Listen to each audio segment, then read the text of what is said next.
মুক্তিযুদ্ধ মন্ত্রণালয়ের কার্যক্রমের মাধ্যমে পক্ষপাতহীনভাবে মুক্তিযুদ্ধের প্রকৃত ইতিহাস তুলে ধরার উপর জোর দিয়েছেন প্রধান উপদেষ্টা প্রফেসর ডক্টর মোহাম্মদ ইউনূস।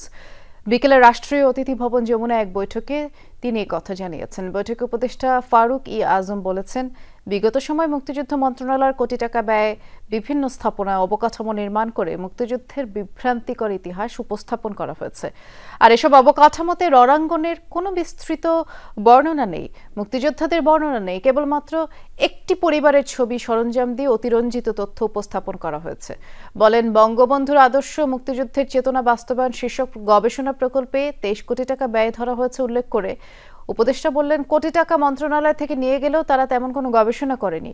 আগামী দিনে মুক্তিযুদ্ধ মন্ত্রণালয়ের সকল প্রকল্পের মধ্য দিয়ে যেন মুক্তিযুদ্ধের প্রকৃত ইতিহাস উঠে আসে, সে ব্যাপারে সংশ্লিষ্টদের সকলকে কাজ করার পরামর্শ দিয়েছেন প্রধান উপদেষ্টা।